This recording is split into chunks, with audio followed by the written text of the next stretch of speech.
여러분 죄송합니다. 당원과 지지자 여러분 정말 미안합니다. 제 나라 국민이 제 나라를 팔아먹었듯이 같은 당 국회의원들이 자기 당 대표를 팔아먹었습니다. 적과의 동침입니다. 윤석열 검찰 독재 정권의 정적 제거, 야당 탄압의 공작에 노란한 것은 용납할 수 없는 해당 행위입니다. 상응한 조치를 취하겠습니다. 노무현 대통령 탄핵 때도 내부에 적이 있었고 문재인 당대표를 흔들고 뛰쳐나간 분당 분열 세력도 있었습니다. 압도적 지지로 뽑힌 이재명 대표를 부정하고 악의 소굴로 밀어넣은 비열한 배신 행위가 어제 벌어졌습니다. 시기적으로 보면 공교로운 것도 아니고 우연의 일치도 아닙니다. 총선을 앞두고 벌어지는 볼썽사나운 구태 정치가 재현된 겁니다. 작용에는 반작용이 있고 정치는 기획한 대로 공작한 대로 흘러가는 것도 아닙니다. 두 눈 부릅뜨고 지켜보는 국민이 있고 날카로운 시대의 눈이 있습니다. 흔들리지 않고 피는 꽃이 어디 있으며 젖지 않고 피는 꽃이 어디 있겠습니까? 끊임없이 이재명 대표를 흔들겠지만 저희 이재명 지도부는 끝까지 흔들림 없이 이재명 대표 곁을 지키겠습니다. 누구 좋으라고 이재명 대표의 사퇴는 없습니다. 이재명 대표 체제로 강서구청장 승리하고 총선 승리를 위해 일로 매진할 것입니다. 당원과 지지자들께 호소합니다. 어제 가결 폭거 이후 할당도 있고 입당 러시도 있습니다. 오늘 오전 8시 30분 현재 할당은 4,231명이고 입당은 이보다 훨씬 많은 7,176명입니다. 할당도 입당도 다 민주당에 대한 사랑의 표현이라고 생각합니다. 여러분, 지지자들께 호소합니다. 이재명 대표에게 더 많은 힘을 실어주십시오. 할당보다는 입당을 해주시기 바랍니다. 아무리 화가 나시고 절망스럽더라도 탈당하지 마시고 이재명 대표의 든든한 힘이 되고 울타리가 되어주십시오. 이재명 대표 곁을 지켜주십시오. 박강원 원내대표가 책임지고 사퇴했습니다. 후임 원내대표는 가장 빠른 시일 안에 가급적 추석 연휴 전에 선출하도록 하겠습니다. 지도부 공백은 최단 시간에 최소화하고 당의 정무직 당직자도 조속히 안정적 조치를 취할 수 있도록 이재명 대표와 의논하여 빨리 결정하도록 하겠습니다. 호랑이에 물려가도 정신만 차리면 산다고 했습니다. 소수의 음모 행포 탈선으로 잠시 민주당이 혼란스럽지만 빛의 속도로 당을 정상화시키겠습니다. 이재명 대표를 중심으로 더 단단하게 똘똘 뭉쳐 밀려오는 파도를 헤쳐나가겠습니다. 민주당은 최고위원회와 의원총회, 중앙위원 규탄대회에서 검찰의 구속영장 청구는 부당한 정치 탄압으로 이미 규정했습니다. 윤석열 정권의 폭정에 맞서 더 가열차게 싸우겠습니다. 용납할 수 없는 명백한 해당 행위에 대해서는 전 당원의 뜻을 모아 상응하게 처리될 것입니다. 국민과 정권이 싸우면 끝내 국민이 이깁니다. 당원과 국회의원이 싸우면 끝내 당원이 이깁니다. 정권은 짧고 국민은 영원하듯이 국회의원의 임기는 짧고 당원은 영원합니다. 민주당의 주인은 당원입니다. 당원의 명령에 따라 당이 운영되어야 합니다. 민주당은 국민과 당원을 믿고 국민과 당원과 함께 어깨 걸고 뚜벅뚜벅 전진하겠습니다. 당원이 최고다. 당원이 최고입니다. 자, 131회 방송 시작하겠습니다. 지금 제 앞에 정청래 의원님은 지금 다른 일정이 있어가지고 좀 천천히 오시는 거고요. 자, 오늘은 장영태 의원 나오셨습니다. 어서 오십시오. 네, 안녕하세요. 장윤태입니다. 반갑습니다. 서울시당 위원장. 예, 그렇습니다. 저도 서울시당에 속해 있습니다. 아유, 저희 주인님이시네요. 야, 그렇게 모시나 봐요? 당원들은? 네? 당원들은 그렇게 모시나 봐요. 당연히요. 당원 일단 뭐 국민들은 당연히 모셔야 되는 분들이지만 또 당원들은 또 특히 서울시 소속 당원이시면 또 저는 시당위원장으로서 열심히 모셔야죠. 그러니까요. 네. 감사합니다. 자, 지금 장영태 의원은 서울 동대문을 국회의원이시고 민주당 서울시당 위원장이고 아마 역사상 가장 젊은 시당 위원장이죠. 네, 아마 그런 걸로 알고 있습니다. 사실 서울을 이겨야 대선을 이기는 거잖아요. 그렇죠. 그래서 그래서 서울은 얼마나 이겼나요? 지금 민주당 역사상 2018년 지방선거나 그전 당시 문재인 후보 득표율을 봐도 270만 표 정도가 서울에서 최다 득표였습니다. 그런데 이번 대선 때 그래서 저는 목표를 한 300만을 넘겨야겠다. 그러니까 지난 이 대선에서 서울 지역에서만 31만 표 정도 졌거든요. 그래서 31만 표 이기겠다는 게 목표였고 이번에 37만 표를 이겼습니다. 311만 표 정도를 이재명 대통령께서 득표하셨고요. 311만 표는 민주당 역사상 최다 득표였어요. 와. 네. 그 이재명 대통령 자체가 지금 최다 득표한 거잖아요. 역사상. 그렇죠. 서울에서도 근데 민주당 후보로선 최다 득표하신 겁니다. 그러셨구나. 이야, 기록을 써나가고 있는.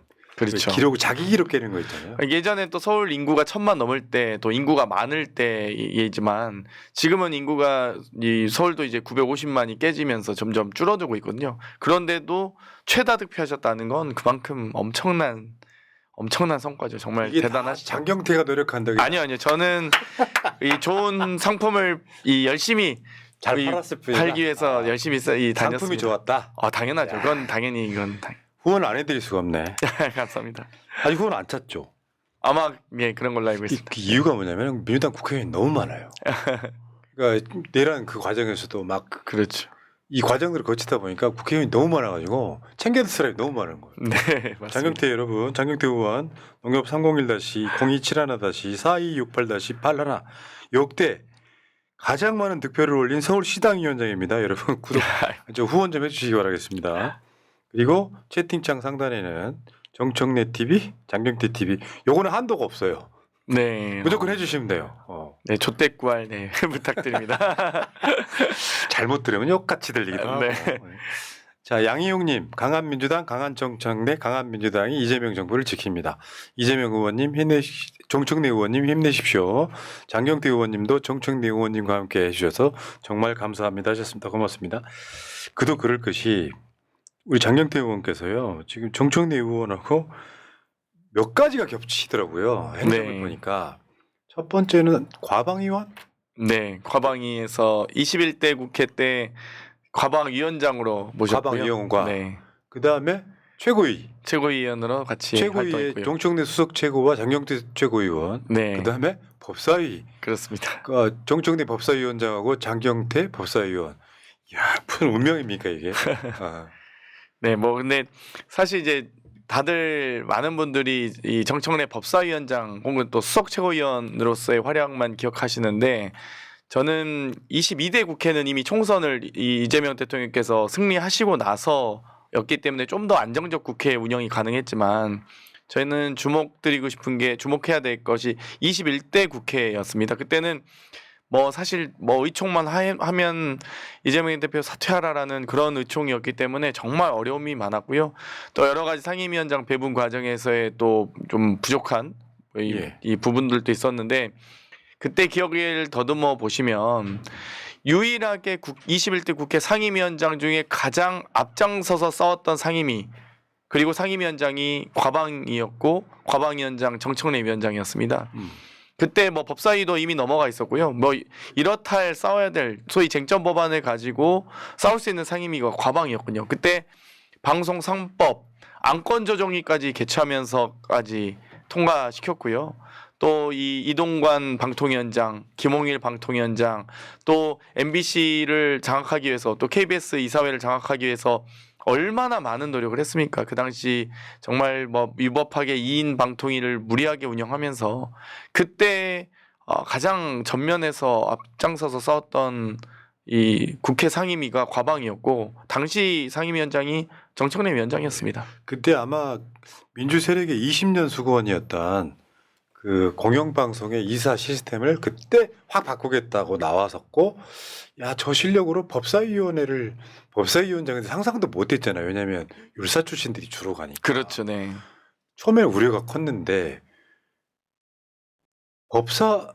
법사위에서 율사 출신들 국회의원들을 오히려 가르치는 느낌이었어요. 네, 그때 그렇죠. 깜짝 놀라지 않았어요?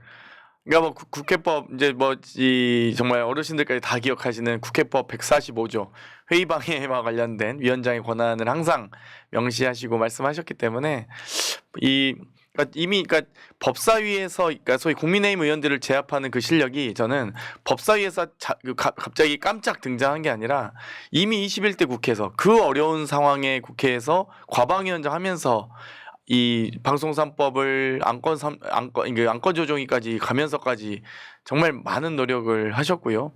그 이후에 이제 법사위 와서 여러 국민의힘 의원들을 진압하는 과정. 정말 법사위도 말씀드리면 시작부터 최혜병 청문회부터 시작해서요. 윤석열 탄핵 청문회 등등 하면서 여러 이 현안 또 여러 특검법에 대한 안건 조정이 강행 통과 과정 정말 뭐 온갖 이 국민의힘 의원님들이 와서 회의 방해를 했음에도 불구하고 그걸 무릅쓰고 또 그걸 뛰어넘어서 특검법을 다 통과시켰고요.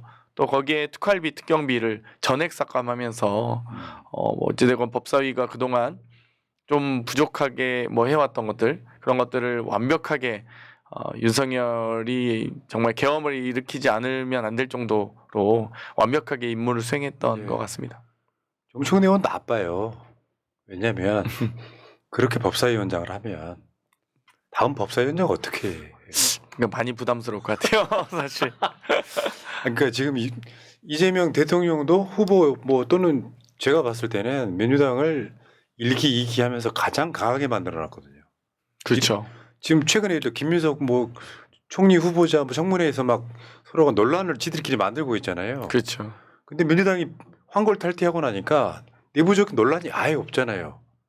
그러면 이기는 거거든요. 근데 뭐 의혹도 좀 소위 의혹 같지도 않은 의혹을 제기해서 논리적으로 근거도 없는 그래서 별로 저희가 대응을 굳이 저것까지 해야 되나 하는 생각은 들 정도이긴 합니다. 그러니까 국민의힘이 확실히 좀 실력이 많이 떨어져 있는 것 같아요. 맞죠. 그러니까 정청래 법사위원장이 아직도 법사위원장 맞죠? 아직까지는? 그렇습니다. 차기 법사위원장 선출 전까지는. 정청래 법사위원장이 했던 대표적인 어떤 기술이랄까 이게 자 이제 토론을 막 해. 반대 의견이 있으십니까 하면 표결에 붙이는 거예요. 그렇죠. 그게 나중에 22대 국회 트렌드가 됐어요. 네. 다 그런 식으로 하더라고요. 그러니까 양보하지 않고 합의가 중요한 게 아니라 빨리 가야 되는 여러 가지 개혁적 법안들은 투표로 해결하겠습니다. 그렇죠. 그러니까 불법적인 사항 하나도 없이도 완벽하게 법사위를 사실상 민주당이 쥐고 나니까 사실 그것들이 윤석열 내란의 사실 직간접 원인이 됐다고 보거든요. 그렇죠. 국회에서 다수당이 민주당인데다가 법사위에서 그냥 일을 많이 해주니까 윤석열 입장에서는 답답해 미치는 상황에서 그러니까 수거 대상에 이제 뭐 이재명, 정청래, 김민석, 박찬대 이런 이름들이 들어간 이유랑 연관이 있다. 그렇죠. 국회에서는 진짜 그렇게 잘해줬다. 네, 맞습니다. 그 최고위에서는 어땠어요? 아까 보여드린 영상이 오시네요. 예. 이 시대에 참 지각인. 네. 좀 늦게 오셔도 되는데 칭찬하고 있는. 그러니까 칭찬하고 있었는데 네. 최고위에서는 사실 그때 이제 저희가 정말 21대 국회 그리고 소위 이재명 대표 1기 최고위가 정말 어려웠었거든요. 그때 막 지금 생각해 보면 그 시기가 너무 주마등처럼 스쳐가요. 그래서 당선된 지 일주일밖에 안 됐는데 중앙당사 압수수색을 한다든지 이 각 의원님들 다 압수수색하고 무슨 돈봉투 수사니 뭐니 하면서 여러 차례 이 검찰의 압수수색 영장 등이 날라왔고요. 또 대표님에 대한 압수수색은 계속 이어져 왔고 이 정말 허위 표적 조작 기획된 검찰의 수사가 계속됐고요. 또 2차례에 걸친 체포동의안 과정에서 정말 어렵게 그 의원들을 설득해 가는 과정들 그리고 대표님 단식하시고 나서 또 저희가 녹색병원까지 가서 최고위 하는 과정 하나하나가 정말 쉬운 게 없었습니다. 22대 국회는 이미 이제 저희 대통령께서 그 당시 이재명 대표께서 평정을 한 상태였고 21대 국회는 정말 미우나 고우나 끌고 가야 되는 상황. 그래서 진짜 그때 아무튼 정말 우여곡절도 많고 마음고생도 많고 윤석열 정권이 본격적으로 탄압을 시작할 때라서 또 정치검찰의 수사들이 전방위적으로 압박이 들어올 때라서 어려움이 많았는데 그때 이제 정청래 최고께서 항상 하셨던 말씀이 저희가 이제 최고위원들이 그 역할 분담을 좀 했었거든요. 고민정 최고는 언론개혁, 박찬대 최고는 검찰개혁, 그리고 서영교 최고는 노동존중이나 민영화저지. 저는 이제 정치혁신과 김건희를 맡았었습니다. 근데 그때 당원주권 최고위원으로서 항상 당원주권의 비율을 늘리거나 또 당원주권의 의견이 반영될 수 있는 혹은 또 국회의 의사가 아니라 이 당원과 국민의 의사가 더 많이 반영되는 정당이 되어야 된다라는 말을 많이 하셔서 최고위 모두 발언에서 그래서 동료 의원들의 눈총을 많이 샀죠. 그러니까요. 네. 그러니까 사실은 정청래 의원은 후진이 없는 직진 이런 느낌인데 자 직진 이 시대에 참 지각인 정청래 의원 오셨습니다. 이 시대 참 직진인 겸 지각인 정청래입니다. 왜 늦으셨어요? 오늘 김민석 곧 총리님 응원 갔다 왔거든요. 오늘 그 문제 때문에 이제 나 시사 방송에서 꼬였거든요. 아 그래요? 박찬대 의원 만나는 상황이었고 이야기하시더만 김민석 총리 후보자가 그리고 이따가 정청래 의원 만날 상황이다 이렇게 얘기하던데. 아 통화했어요? 방송 중에 생방송으로. 전화가 됐습니까? 해야죠 어떻게 해요? 그래가지고 오면서 썼는데 좀 마무리를 못해가지고 그거 쓰느라고 조금 늦었습니다. 잘하셨습니다. 걱정하지 마시고. 네. 많이 늙으신 것 같아요. 요즘 유난히 많이 늙으신 것 같아요. 아니 제가 어제 강원도 갔었거든요. 네. 갔는데 살이 빠진 것 같다고. 그러면서 더 보기 좋다고 갸름해졌다고. 살은 빠졌는데 얼굴 사이즈는 그대로. 근데 체중 변화는 없습니다. 그러니까요. 네. 자 어쨌건 지금 안 계실 때 안 계실 때 해야지 그런 거는 이제 정청래 의원 칭찬하는 거를 장경태 의원이 지금 해주셨고요. 네. 근데 그러면 저번에 최근에 장경태 의원이 그 갈라치기에 대해서 잠깐 글을 쓰셨더라고요. 자, 그 이야기는 잠깐만 해보고 갈게요. 그러니까 사실 지금 전체적으로 봤을 때 그래요. 정청래 의원도 그렇고 박찬대 의원도 그렇고 이제 사상 최초의 네거티브 없는 선거 이런 게 지금 컨셉으로 자리 잡으려고 하고 있는데 실제로 갈라치기를 한다는 게 우리 진영 이야기하는 게 아니라 그렇죠. 저쪽 세력들이 유난히 정청래 의원을 좀 막으려고 하더라. 김민석 총리 막는 것처럼. 그래 지금 글 한번 쓴 거잖아요. 저건 사실 좀 굉장히 우려스러운 거 아니에요? 그러니까 지금 윤석열 카페, 전용 카페, 윤석열 천진 전국 지지 모임 밴드 이런 데서 지속적으로 민주당 전당대회에 개입하고자 하는 그런 의도 가진 그런 글들이 올라오고 있어요. 그래서 저희가 좀 그리고 민주당 당원이라면 저희는 뭐 사실 무조건 원팀 민주당 아니겠습니까? 그런데 도저히 좀 이상한 정서적으로 좀 접근하기도 어려운 정도의 글들이 올라와서 저희가 추적하고 조사하는 과정에 이 윤석열 카페나 전효 카페에 게시된 글들을 확인했고요. 그래서 저런 글들이 부디 저기에 좀 저희를 지지하지 않는 분이 할지라도 저희에게 악의적인 저렇게 이 정청래 의원에 대한 악의적 공격에 대해선 좌시하지 않겠다라는 경고 메시지를 썼습니다. 자, 저게 뭐예요, 근데? 윤사모가 네. 정청래 7년 전 발언을 지속적으로 올려주시길 바라며 자료는 게시판 업로드돼 있사오니 많은 게시글 부탁드립니다. 이게 관련해서 지금 민주당이 네이버 등에다가 이제 뭐 조치를 취한다고 하니까 입장이 좀 바뀌었죠 또. 좀 그 카페 게시글들이 제가 이제 글 올리고 나서 강력하게 법적 대응하겠다라고 했더니 우리 IP 추적이나 캡처 등을 하겠다고 하고 했더니 많이 사라졌습니다. 저런 글들이. 네. 그러니까 이거예요. 우리 당 선거에 개입하지 마라. 그렇죠. 이렇게 말씀드리고. 노무현 대통령께서 2000년 경선 때 조선 동안은 경선에서 손 떼라 이렇게 얘기한 적이 있잖아요. 네, 민주당 경선에서 손 떼십시오. 우리 민주당 아닌 국민의힘 성향, 국민의힘스러운 분들은 민주당 당대표 선거에서 손을 떼시기 바랍니다. 예. 자, 장경태 의원 포함해가지고 박찬대, 정청래 두 의원이 있는 사진 한 장 구해봤어요. 갈라치기. 네. 안 통합니다. 예. 저기 뭐 무슨 사진이에요, 근데? 기억나십니까? 하도 많이 찍혀서 하도 같이 같은 최고위. 아니, 그러니까 지금 캡틀이 세 분이 기억이 안 어떠냐면 나는데? 지금 정청래 의원님과 박찬대 의원님이 같이 21대 국회 때 과방위를 했고요. 같이 최고위를 했고 이제 법사위와 원내대표로서 역할을 하셨기 때문에 저게 과방위 할 때 사진인지 최고위 할 때 사진인지 뭐 그 시기는 비슷하긴 합니다만. 야, 네. 박찬대 의원 눈매가 매섭네요. 저 사진에서는. 굉장히 매섭네요. 뭘까 진짜. 자, 그러니까 저는 이제 이 방송을 이렇게 진행하면서 이 프로그램이 명이 당원이 최고다잖아요. 네. 장경태 의원도 몇 번 출연하신 적이 있는데 네. 이게 지금 131회니까 초창기 때는 원내대표 하기 전에는 박찬대 의원이 여기 패널이었어요. 저랑 같이 했었죠. 제 입장은 뭐냐면은 자로 잰 듯한 중립. 네. 이런 거예요. 네거티브 하는 쪽이 지는 거야. 맞습니다. 맞습니다. 네거티브 하는 쪽이 지는 거 서로 칭찬해주고 그렇죠. 그렇게 하면 되는데 여기 이제 막 세상은 넓고 여러 사람이 있다 보니까 제 생각은 그런 거거든요. 이물질이 안 낄 수가 없는 거예요. 우리끼리 아무리 순수해도 이물질이 끼면 거기에 선동되는 사람이 있고 이런 거예요.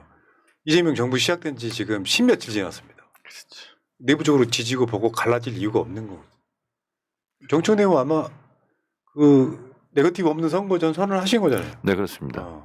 아니 근데 네거티브를 안 하는 건 당연한 건데 제 입으로 박찬대 의원을 너무 띄워준다고.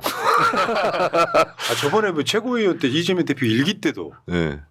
나는 당선돼야겠지만 박찬대 최고위원 돼야 된다 했던 거 그렇죠. 기억나세요? 그렇죠. 그때는 박찬대 의원이 인지도가 낮아가지고 고생을 많이 했죠. 그래서 제가 좀 인지도는 그때 높았기 때문에 박찬대 찍어주라고 얘기를 많이 했었죠. 네. 네. 근데 자. 하여튼 너무 과도하게 박찬대를 저희가 띄워주고 있다고 지금 항의가 왔습니다. 지지자들한테. 띄우세요. 제가 봤을 때 이번 선거는 네. 이번 당대표 경선은 서로를 띄우는 사람이 이겨요. 네. 좀 그렇게 봅니다. 그래서 저는 불가능하지도 않을 거라고 보는데 예를 들면 박찬대는 이런 점이 장점이니까 이 장점을 선호하시는 분들은 박찬대를 찍어주십시오 이렇게 얘기하고 박찬대는 정청래는 이런 장점이 있으니까 이런 장점을 선호하시는 분은 정청래를 찍어주십시오. 사상 유례 없는 이런 선거 한번 좀 해보고도 싶습니다. 제가 오늘 썸네일 이렇게 만들었어요. 지금은 정청래, 이제부터 진짜 여당. 그것을 많이 본 문구인데. 그러네. 제가 저것도 요즘 좀 민감하긴 한가 봐요. 그 전당대회라서.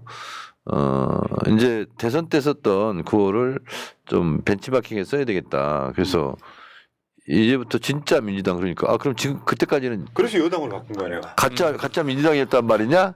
그래가지고 이제부터 진짜 대한민국 민주당 이렇게 제가 또 바꿨었어요. 그러니까 저도 똑같은 생각을 한 거예요. 간밤에 썸네일 뭘로 할까 하다가 네. 진짜 민주당 그러면 이재명 대표의 민주당은 민주당이 아니라는 거야? 여당은 맞잖아. 지금 그 야당이었어요. 앞에다가 책임을 넣어주세요. 책임 여당. 네. 알겠습니다.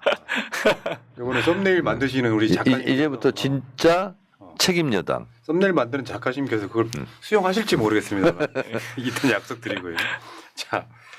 자 그러면 저 그거 하나 보여주세요. 웹자보 하나. 강력한 당 대표. 이거 혹시 이거 누가 만들었어요?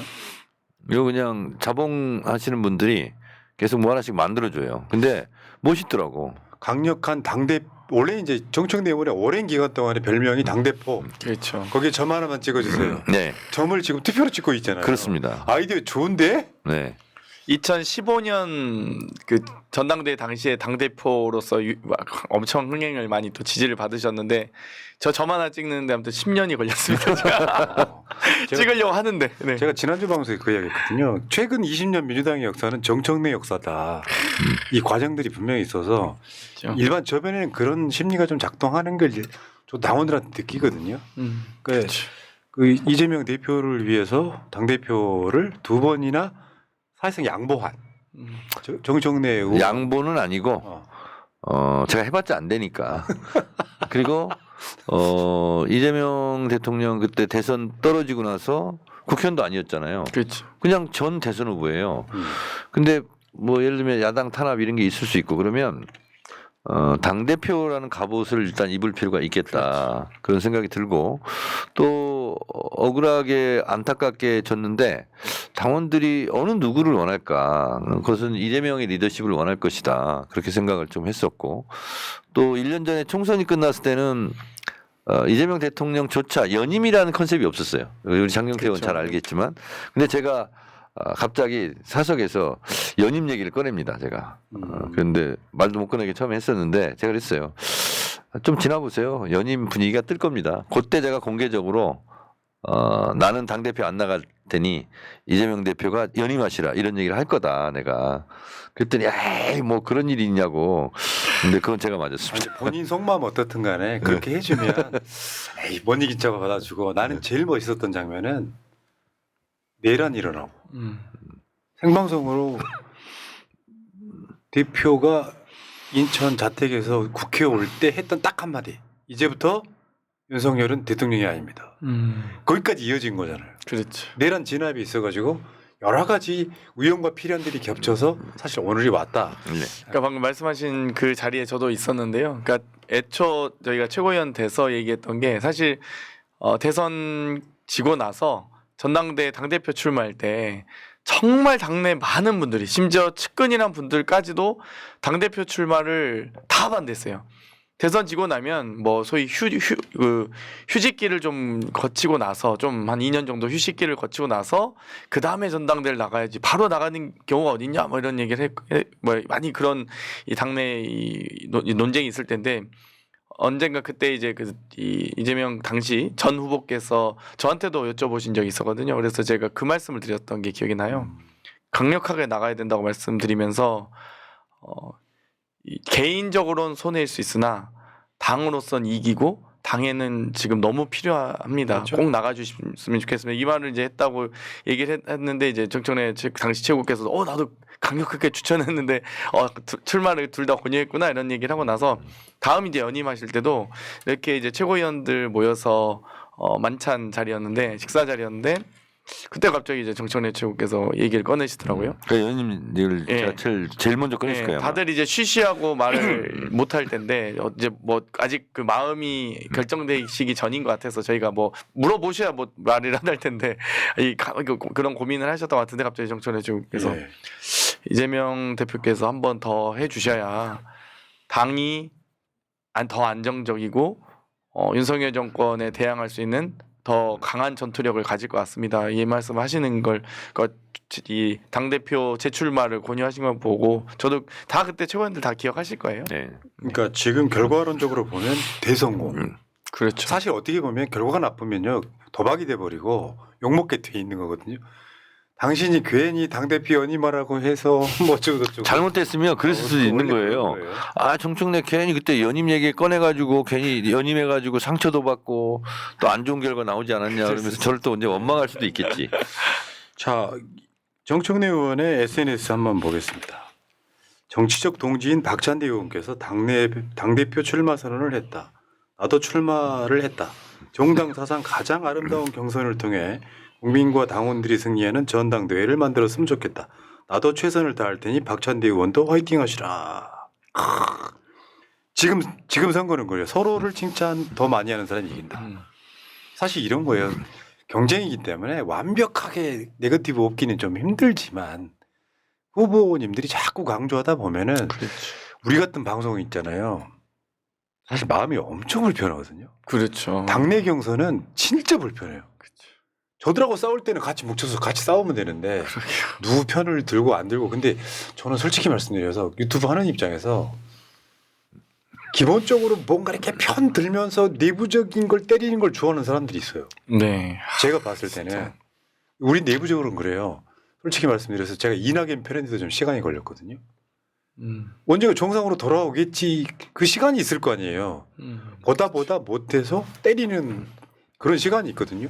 네. 근데 이제 민주당에서는 이제 뭐 옛날에는 지금은 그런 게 없지만 친명 대 비명이라는 게 존재했잖아요. 그렇죠. 그때는 확실하게 선이 그어졌을 때는 비명을 때릴 수도 있는 거죠. 이 사람들은 윤석열 편에 섰기 때문에 대표를 그냥 검찰의 아가리 속에 집어넣기 때문에.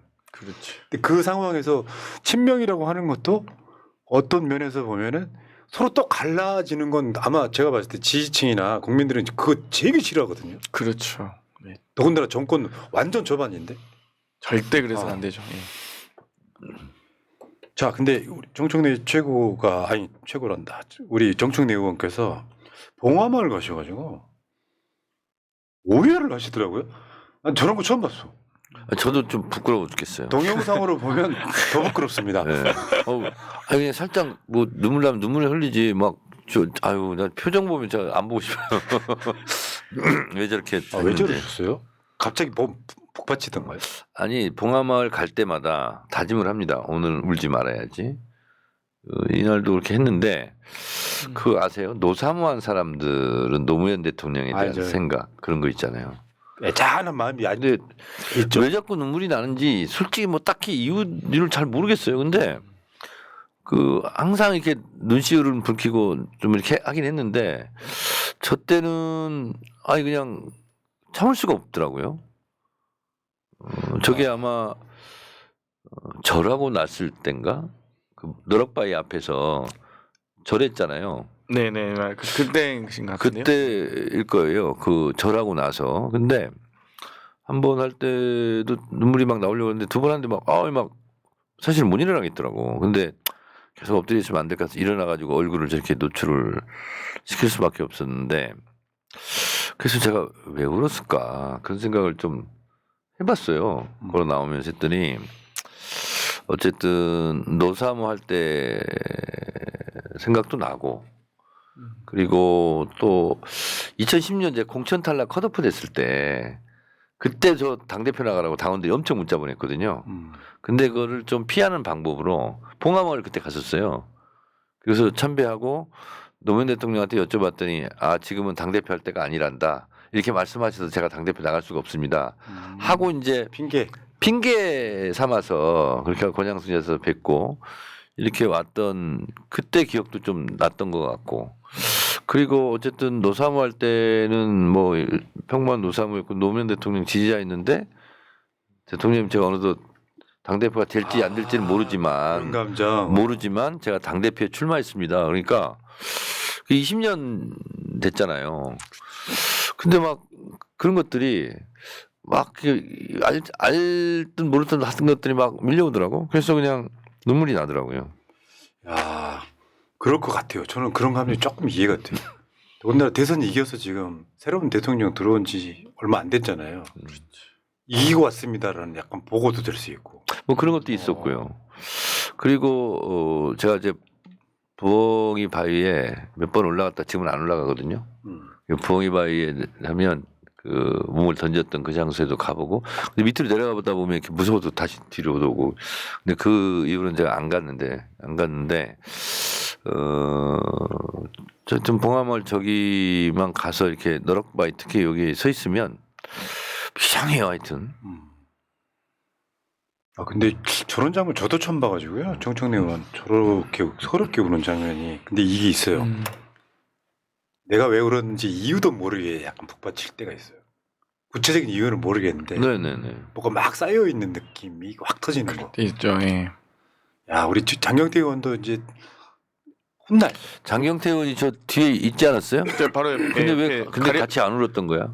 아니 저도 울컥하는데 아니 의원님 머리가 너무 커가지고 가린 거잖아요. 예, 그거는 지금. 그렇습니다. 그래요? 제 머리에 2배 정도 되셔서요.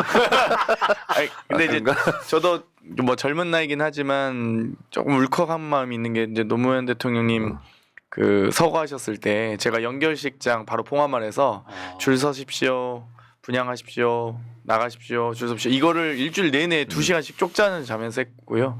운구 차량 제가 수행원 중에 한 명이었어요. 그래서 항상 막 할머니 어르신들이 이렇게 막 저를 붙잡고 막 하염없이 우시던, 그러니까 그 노제 이렇게 지나갈 때 운구 차량 지나갈 때 하염없이 우시던 기억이 너무 저도 강렬해서 어릴 적 기억으로. 그래서 봉화마을 가면 마음이 좀 그러니까 저는 이제 뭐 너무 또 어려서 그럴 수 있지만 좀 우리가 더 잘 지켜드렸어야 되는데 이런 마음이 항상 가지고 그래서 있습니다.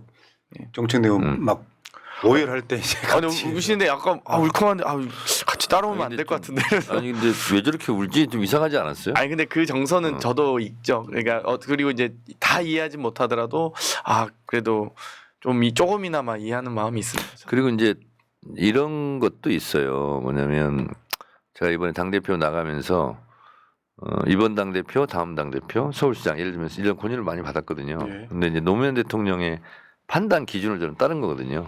셋 다 의미가 있는 길이라면 어떤 길을 갈지 모른다면 나에게 이익이 되는 거, 손해가 되는 거 해서 가장 손해가는 쪽을 선택해라. 나름대로 그런 판단 기준을 따른 거라서 아마 그런 생각도 났던 것 같고 그리고 제가 2008년도 국회의원 떨어졌을 때 조선일보 문화일보한테 굉장히 엄청 당했었잖아요. 제가 그때 두 번째 KBS 미디어 포커스를 2번이나 했는데 6월 15일인가 언제 기억이 나는데 돌아가신 강금원 회장한테 전화가 왔어요. 지금 봉화마을에서 노무현 대통령하고 미디어 포커스 텔레비전을 보고 있는데 조선일보 문화일보한테 이렇게 심하게 당한지는 몰랐다. 그러니 봉화마을로 내려와라. 대통령이 내려오란다. 근데 화요일 날 내려오라는 거예요. 그래서 왜요? 그랬더니 강금원 회장님이 화요일 날 가서 수요일 1박 2일이 있대요. 그러면 그때 1박 2일 소주 한 잔도 하고 좀 대화 좀 하자. 이런 취지로 이제 내려오라고 했는데 이러저런 사정 때문에 제가 못 내려가고 중국 유학을 갔거든요.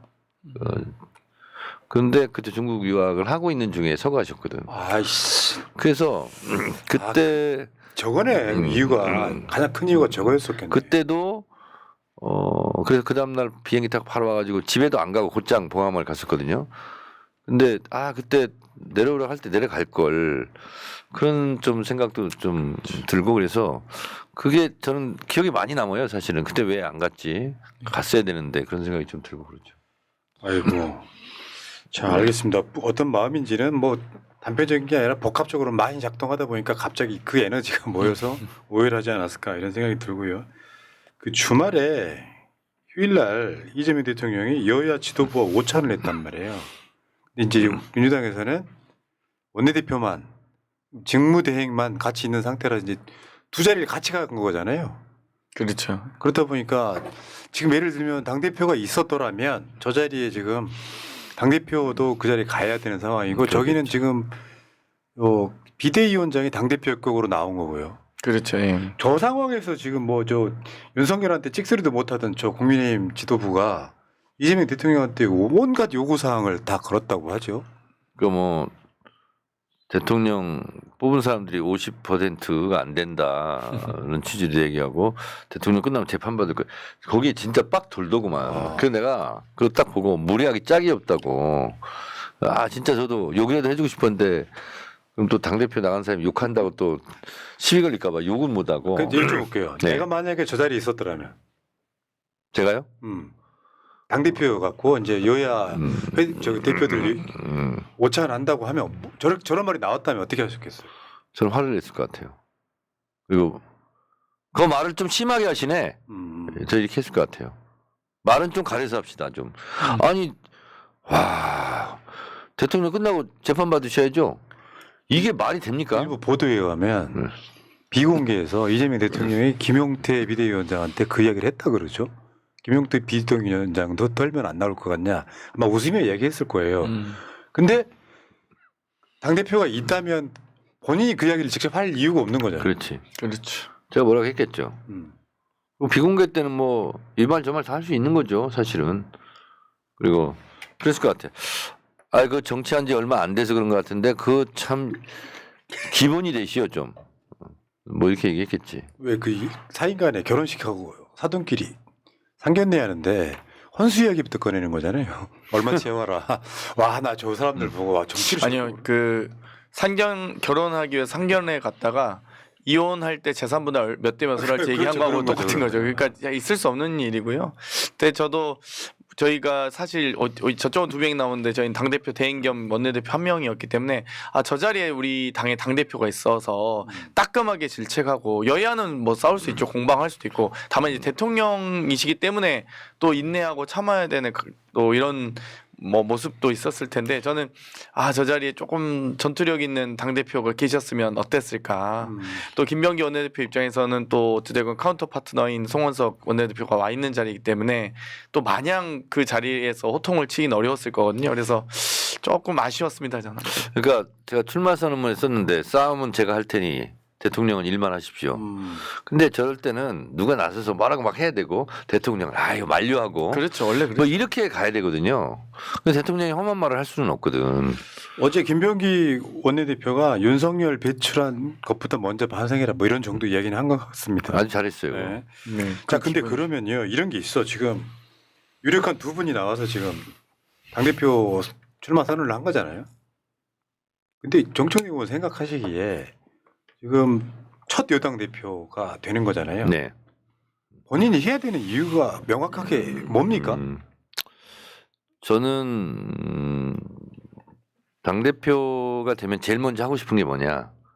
일단 청와대 뭐 대통령실 가서 대통령 앞으로 1년 동안 하실 일이 뭡니까? 이거 먼저 물어봐야 될 것 같아요.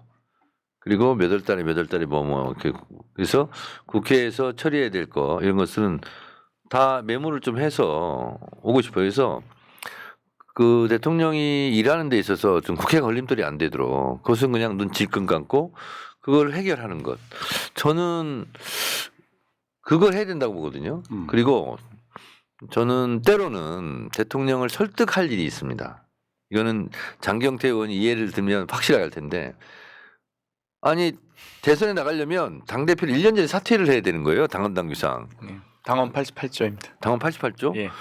근데 이제 저랑 장경태 의원은 당연히 고쳐야 된다. 갑자기 나갈 수도 있지 않냐. 뭔 상황이 생길지 뭔 상황이 모른다. 모르니까. 국가 비상사태 시에는 그렇죠. 개정해놔야 되는데 그 조항이 당 대표는 대선일로부터 1년 전에 당 대표직을 사퇴해야 한다라고 강행 규정. 그것만 있어요. 예외가 없었어요. 네. 그러면 단 특별한 경우에는 그러하지 아니한다. 당무위의 의결에 따라 달리 정할 수 있다. 이거 한 줄만 그렇죠. 됐거든요. 네. 그 달리 정할 수 있다를 정해놔야 되는데 굳이 그걸 안 하겠다는 거야. 이재명 당시 대표가. 그래서 저하고 장경태 의원 뭐 하여튼 등등이 예. 절대 안 된다. 그건 대표 뜻에 따르면 안 된다. 그 사전 최고위에서 결론이 안 나셔서 또 거기서 또 가깝단 분들이 그거 빼셔야 됩니다 하면서 또 뭐 언론에서 공개적으로 사실 까고 그래가지고 그 결론이 안 나서 모두 발언 공개 최고 모두 발언 하고 와서 다시 또 비공개 최고 또 그렇죠. 해서 그 1시간 넘게 토론했어요. 겨우겨우 한 거거든요. 그런 거는 대통령이 좀 결벽증이 있기 때문에 못 그건 하세요. 예. 못 해요. 그런 거는 누가 해야 되거든요. 근데 예를 들면 이런 거예요. 첫 검찰 소환 조사를 받았던 게 성남지청입니다. 대표는 뭐라고 얘기했냐? 내일 아무도 안 나왔으면 좋겠다. 나 혼자 가서 써바꾸겠다. 그렇다고 그러셨어요. 네 아무도 안 나가겠습니다. 그럼 되냐고요. 속마음이 그렇지는 않아요. 그래서 그 말씀 끝나고 다 나가시고 나서 내가 최고위원 모여서 안 된다. 예. 될 수 있으면 많이 가야 된다. 근데 예를 들면 대표가 말한 것을 어기는 거잖아요. 그건 어기야 된다니까. 그렇잖아요. 왜 진짜 결혼식장에 아무도 오지 마라. 그 그렇다고 진짜 안 그러니까 가. 대표께서 진짜 이 저희 출석 조사 할 때는 아무도 당의 국회의원들 안 나오셨으면 좋겠다 그리고 이제 나가신 거예요. 근데 정청래 최고께서 잠깐 최고위원들 남아서 좀 더 추가해 논의하자 하시길래 뭔가 그리고 이제 배석 간부들이 있거든요 원래 배석 간부 빠지고 얘기해 보자고 하시는데 진짜 이제 최소화된 비공개 최고에서 이거 안 된다 이러면 최대한 많이 나가야 된다. 최대한 많이 나가서 전화 돌려라. 외롭지 않게 해야 되고 현역 국회의원들 그렇지. 최대한 많이 하고 지지자들 국민들이 보호해야 된다라고 하셨었죠. 그래서 제가 미리 알았어요. 차가 서는 지점, 도착점. 거기에 제가 천준호 비서실장 둘이 서 있었어요. 그 천준호 의원 깍지 껴. 대표가 여기 가운데 있고 난 이쪽 깍지 끼고 이 천준호 이렇게 이러고 들어갔어요. 천준호랑 둘이. 그렇죠. 이 사례가 당대표와 수석 최고위원의 관계인 것처럼 대통령과 당대표의 관계의 연장선인 거예요. 네네네네. 그래서 그런 거 같은 경우는 대통령을 설득해야 돼요. 근데 그 설득할 수 있는 것은 정청래다. 대통령 이거는 가만히 좀 계십시오. 제가 알아서 하겠습니다. 모른 척 좀 하세요. 이렇게 할 수 있어야 돼요. 맞아요. 저 당에서 일을 안 하면 대통령이 만기질라면 하겠더라고요. 그렇죠. 지금 그거 굉장히 중요한 당이 지점이에요. 싸워주고 당이 일을 해줘야 또 그리고 개혁의 속도를 내줘야 되거든요. 굳은 일을 해야 돼요. 그러면 예를 들면 그런 거 있잖아요. 우리 인간사에서도 내가 말하지 않고 해줬으면 얼마나 좋은 건데 굳이 내가 말하면 민망하고 차라리 그냥 에이 하지 마 이럴 수도 있잖아요. 아까 그것 때문에 늦게 오신 거잖아요. 자기 칭찬 장경태 의원한테 많이 해달라고. 아 그런 건가? 그런 관계요. 그래서 그런 경우는 장경태 내가 제일 잘 설득할 것 같지 않아요? 그러니까 이제 확실히 제가 이제 뭐 솔직히 제가 같이 과방위 법사위 같이 최고위원 했다고 해서 제가 소위 이제 뭐 제가 동급이라고 생각하겠습니까? 전혀 그런 게 그러니까 정청래 의원을 보면은 확실히 이 17대 국회부터 22대 국회까지 사실상 6선이신 거잖아요. 그리고 또 이제 물론 퐁당 3선을 퐁당 초선을 하셔가지고 이렇게 다니면 6대에 걸친 국회를 보셨고 노무현 대통령의 개혁 입법 과정부터 지금 이재명 대통령님의 이제 여러 개혁 입법 직전까지 다 쭉 총망라하는 이 전략적 정무적 감각이 있으세요 확실히. 그래서 제가 그것도 좀 감탄할 때가 많은데 예를 들면 지금 그것도 얘기하셨지만 체포동의안 올 때 과정도 예를 들면 뭐 의원들을 어떻게 설득할지 예를 들면 사실 체포동의안 할 때도 갑론을박이 있었어요. 근데 정청래 최고께서 이거 당론 채택해야 된다. 그래서 당론 채택해서 이게 체포동의안에 만약 가결표를 주면 이거 징계 줘야 된다 그랬었어요. 근데 그때 사실 다 의견이 분분하긴 했었거든요. 어떻게 하면 좀 타협을 할까 포용할까 하는데 뭐 여러 의견들이 이거 당론 채택만 안 하면 가결까지 안 시키고 기권시킬 수도 있다 이런 회유들이 있었어요 다.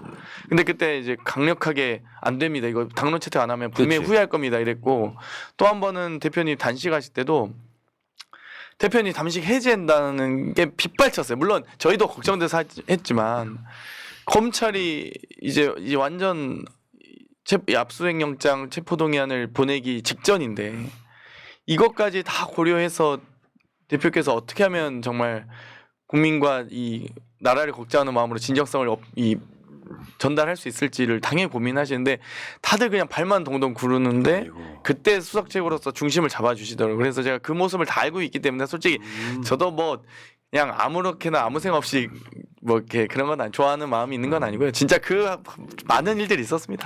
이제는 말할 수 있다. 네. 이재명 대통령 단식할 때 제가 오후 3시 4시쯤에는 꼭 단둘이 얘기를 했습니다. 아무도 들어오지 못하게 하고 둘이 1시간 정도. 그러면 3시 4시쯤 가면은 저를 기다리고 있어요. 그럼 아무도 없는 상태에서 진짜 여러 가지 또 얘기를 많이 했거든요. 근데 이재명 대통령 성격도 그렇고 여러 가지 판단상 단식을 하고 쉽게 단식을 중단할 분이 아니잖아요. 그렇지. 저는 너무나 그걸 잘 알아요. 근데 주변에서 뭐 단식 중단하라 뭐 이제 예의상 그럴 수도 있고 걱정돼서 그럴 수 있고 근데 저는 그 얘기 안 했습니다. 솔직히 얘기하면 이 단식이 미칠 파장, 단식에 대한 영향, 정무적 판단 이런 거 같이 얘기했어요. 그래서 제가 쭉 얘기하면서 저는 체포영장이 들어올 거라고 저는 봤거든요. 근데 그것은 병원에서 맞는 게 좋다. 그 시기상. 국민 여론상 예, 그림상 여러 가지로. 그래서 어느 정도까지 단식을 하고 어느 정도까지는 정리해야 된다. 저는 마음속에 그걸 다 갖고 있었어요. 다 갖고 있는데 그게 귀신같이 뭐냐면 생각한다고 되는 건 아니잖아요. 그래서 성모병원으로 이송됐을 때 이송되고 나서 그 직후에 체포영장 발부했다. 체포동의안. 진짜. 아우. 그냥 병원에 있는 상태에서 체포동의안을 맞은 거죠 지금. 그렇죠. 그게 됐고요. 근데 그때 되면 또 체력적으로 힘들기도 하고 예를 들면 그 디테일 있잖아요. 타이밍 이런 거 있잖아요. 이런 거는 제가 왜 3시 4시 계속 들어갔냐면 대표가 내가 생각하는 시기간까지 버틸 수 있을까? 어떨 수 있을까? 그냥 항상 눈동자를 봤어요 저는. 근데 눈동자가 말똥말똥해. 어. 그리고 이상하게 그때쯤 그 새벽 이때 막 되면 피곤하고 막 그 약간 비몽사몽이잖아요. 그렇죠. 3, 4시쯤에는 가장 정신이 맑을 때였어요. 그때 이제 진짜 얘기를 많이 했어요. 많이 했는데 본인이 아, 나 힘드니까 나 그만 갈래. 이렇게 할 수는 없잖아요. 그렇죠. 단식 중단할래. 그때는 거기에는 여러 가지 수가 있습니다. 그래서 제가 박찬대 그 대원대하고도 이런저런 얘기 많이 했는데 요 시점 되면 본인 의사와 관계없이 무조건 그 응급차 실어야 된다. 그런 얘기도 하고. 사실상 육선의 노련함. 네. 그런 거 많이 했어요. 근데 이제 막 그 대표께서는 절대 안 가시겠다고 좀 버티는 상황이었고, 근데 그거 저희 때 참모들은 빨리 입원시켜야 된다는 그렇죠. 거고, 근데 적절한 그 시기에 딱 가야 되는데 응, 그때 이제 정천회 최고가 이제 가자고 하셨던 날에 응. 검찰이 이렇게 체포동의안 보내는 거예요. 딱 그때 발부하더라고요. 딱 정확하게. 그래서 제가 사실은 그때 대통령 그때 이재명 대표 보좌진들은 좀 안 좋아했을 겁니다. 아마 눈치를 다 챘을 거예요.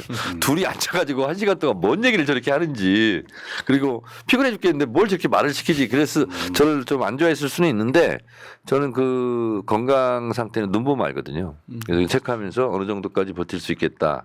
어느 정도까지 뭘 했으면 좋겠다 이런 거 좀 알겠습니다. 작전을 짜느라고 그랬죠. 야, 이게 자기들끼리만이 아는 어떤 비하인드 이런 게 있죠. 재밌단 말이에요. 비하인드 네. 진짜 많죠. 자, 그 싸움도 했어요 제가 의원들하고. 아니 그렇죠. 강제로 끌어가는데 그 시점이 아니었거든. 네. 아니었는데 막 강제로 그러니까 대표가 막 약간 짜증도 내고 원래 손못대기 구급차가 하고 한번 왔다가 다시 손못대기 돌려보내는 하고 막 그랬거든요. 있거든요. 그래서 내가 거기서 그랬어요. 아니 강제로 이렇게 하지 말라고. 그때 아 지금 뭐 정청래는 뭐 단식 부추기는 거냐고 뭐 이래가지고 또 싸움도 하고 막 그랬어. 아니, 타이밍이 근데- 있다 안돼. 네. 그때 구급차를 불렀다가 대표께서 다시 돌려보내셨거든요. 그때 이제 돌려보내는 과정이 또 막 한바탕 했었습니다. 그러니까 그 타이밍을 잘못 짜면 며칠간 단식했던 게 그냥 헛수고가 되는 상황이라서 그렇죠. 멋지게 빛날리를 만들자 근데 이런 취지고. 그거를 본인은 속에 생각이 있어도 말을 어떻게 하냐고. 나 이때 끌어가라. 이때 뭐 강제로 입원시켜라. 그런 말을 할 수가 없잖아요. 근데 그거는 정확한 타이밍과 본인의 생각 이런 걸 의중을 읽어야 되는 거예요. 물어볼 수도 없잖아요.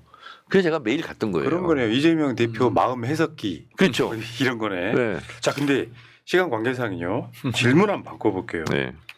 아마 이 그래서 어. 질문 이것 그때 너무 크게 얘기했는데 그래서 대통령을 설득할 수 있어야 된다.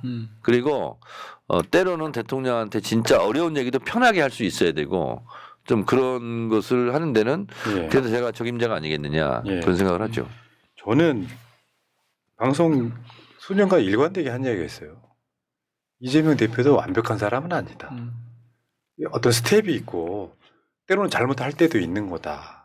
그런 부분을 어떻게 잘 막아주고 보호해주느냐가 일단 참모가 해야 될 역할이라고. 근데 당대표는 리더이기도 하지만 정권 전체로 보면 대통령이 참모이기도 한 거라고 저는 생각을 하거든요. 그렇죠. 여당은 또 뒷받침하는 근데 역할이고. 사실은 이게 거의 절대 다수의 지지자나 국민들은 진짜로 궁금한 게 이재명 정부가 들어섰어요.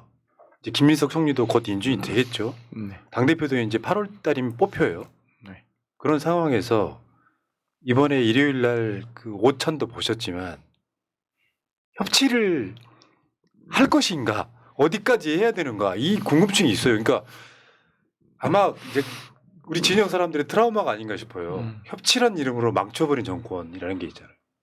저는 협치도 사람하고 하는 거다. 본인은 그러니까 사람이 아닌 이상 협치 안 하겠다 이거. 아니 왜냐면 사람 같은 얘기를 해야지. 근데 사람 같지 않는 얘기. 예를 들면 뭐 대통령 그 임기 끝나고 재판 받으셔야죠. 이런 얘기 하는 사람들하고 무슨 협치가 필요합니까? 그래서 사실은 공포의 리더십이라는 게 있어요. 그냥 무섭게 해서 찍소리 못하게 하는 말하지 않아도 존재만으로 그게 좀 필요하고 아니 그리고 진짜 국민을 위하고 민생을 위하고 그렇죠. 그 필요한 부분은 당연히 협치 아니라 그 이상도 해야 되죠. 근데 그것도 원칙이 있어요. 뭐냐면 대화 파트너로서 인정을 해야 대화를 하는 거잖아요. 저 사람들은 말을 저렇게 하면 저거는 어깃장만 놓고 말도 안 만들고 뭐 완전 어깃장 뭐 때만 쓰고 이러면 그런 때는요 파워 힘으로 해야 됩니다. 정치는요 말로 하는 것 같지만 절대로 숫자의 힘으로 하는 겁니다. 법사위처럼. 네. 안 되면 의기를 하는 거예요. 또 걱정스러운 게 이제 대통령께서 정말 많이 들으세요. 그러니까 자기를 반대하는 분들 의견까지도 경청하시거든요. 그래서 정말 수기를 많이 하시고 그런데 좀 걱정은 어찌되건 또 대통령께서 아마 막 정말 또 더 들으시려고 막 더 찾아가시고 만나시고 할 것 같긴 한데 그 과정에서 대통령은 그러시더라도 당은 또 여당이자 당 대표는 강력한 카리스마로 상대방을 제압하기도 해야 되거든요.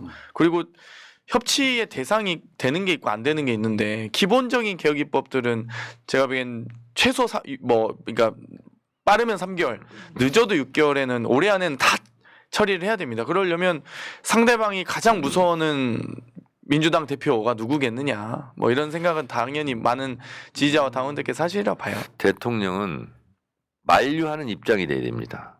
그렇죠. 그렇죠? 근데 대통령이 재촉하는 입장이 되면 되겠습니까? 그런 경우가 꽤 많았다고 보거든요. 그러면 당에서 강력하게 했을 때 대통령이 예를 들면 여야 대표 불러서 아이 그래도 여당이 좀 양보 좀 하세요. 이게 마음이 되는 이게 말이 되는 거지. 불러놓고 여당 좀 더 세게 하세요. 이렇게 어떻게 얘기하냐고. 그러면 기본적으로 여당이니까 뭐 안정적이어야 된다. 여당이니까 뭐 좀 점잖아야 된다. 예를 들면 이런 얘기 많이 하잖아요. 그런 게 어디 있냐고요. 맞습니다. 정치에서. 그렇죠. 여당이든 대통령 가진 여당 강력해야 되는 거예요.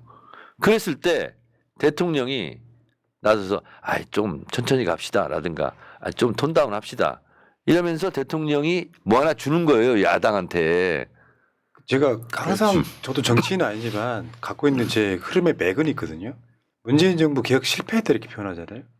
근데 180석 딱 만들어준 상태에서 민주당이 개혁 못한 게 훨씬 큰 책임이 있는 거예요. 그렇죠. 사실 알고 보면 그렇죠. 누가 당대표를 하느냐에 따라서 사실 초반 1년이 골든타임 아닙니까? 그렇죠. 2년 3년 가는 게 아니잖아요. 사실 정확히 말씀드리면 1년도 아닙니다. 왜냐면 내년 지방선거가 있기 때문에 올해 안에 6개월만 다 해야 돼요, 사실. 그 사실은요. 정기국회 들어가기 전에 이거 끝내야 됩니다. 지금 그 이야기도 있어요. 뭐냐면 검찰 개혁을 장경태 의원 그때 검찰 개혁 법안 네네. 기자회견 같이 하셨잖아요. 김영민 의원. 저도 이정명 대표 발의했습니다. 예. 국가수사위원회. 근데 이런 측면들이 있더라고요. 1년 유예하면 안 된다. 그거 6개월만 유예하라 이런 이야기도 있는데 어떻게 보십니까? 법안 통과되고 나서 법안이 시행하기까지 조직 개편이 1년이 걸린다는 거지 법이 공포하고 시행하는 게 1년이라는 의미는 아니고요. 1년 지나면 자동으로 그게 다 이제 그 조직 개편이랑 뭐 건물이나 인력 배치나 이런 것들 다 해야 되기 때문에 그런 것들을 좀 준비할 수 있는 시간을 말하는 거지. 절대 법은 통과되는 순간 그걸로 바로 시행이라고 보셔야 됩니다. 전쟁의 승리 조건을 말씀드리면 정치도 마찬가지인데요. 시간과 공간을 장악하라예요. 시간을 늘리면 공격, 반격할 수 있는 시간을 주는 거고요. 그다음에 공간을 장악하지 못하면 진을 치고 들어와요, 그냥 아예. 그렇죠. 그래서 시간과 공간을 장악해야 되는 거고 여당이니까 안정적으로 가야 된다 하는 부분은 저는 반대입니다. 왜냐 여당이 강력하게 개혁 입법을 추진하고 그리고 좀 빠르다 생각 때문에 대통령이 양보를 요구하고 이런 게 맞는 거예요. 근데 여당이 너무 있는 듯 없는 듯 있게 되다 보면 대통령 복장 터지죠. 그래서 그러네요. 당은 기본적으로 강력해야 되는 겁니다.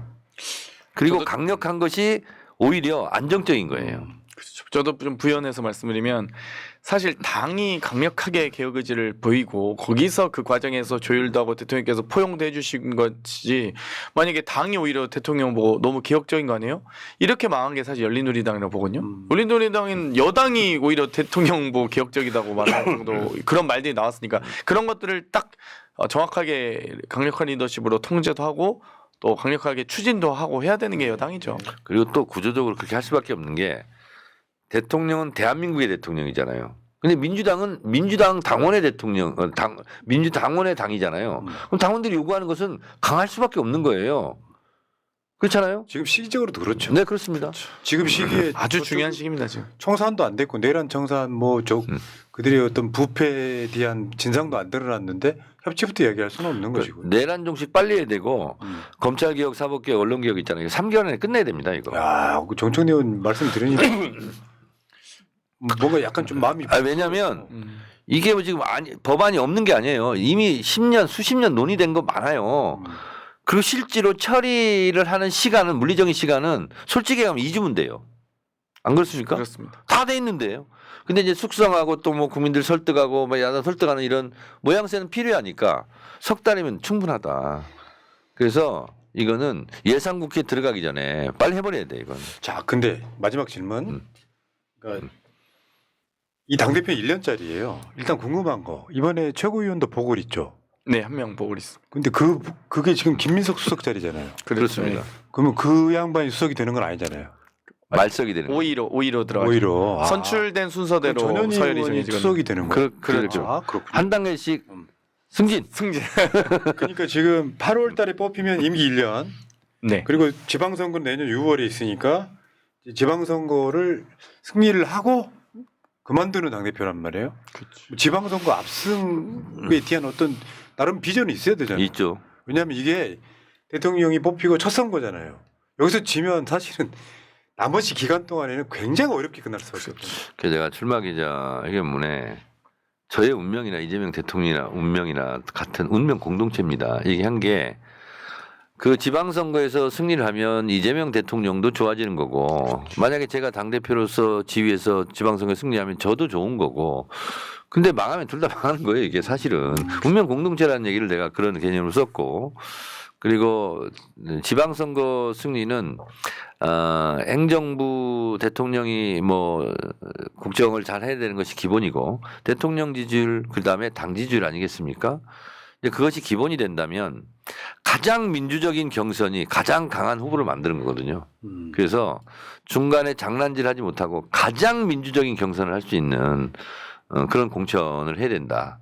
그렇지만 반드시 여기는 경선보다는 전략적으로 공천을 해야 돼.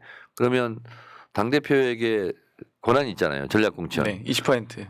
그런 거는 해야 됩니다. 근데 갑자기 허겁지겁 시간이 쫓겨서 하는 게 아니라 미리미리 하겠다는 거예요.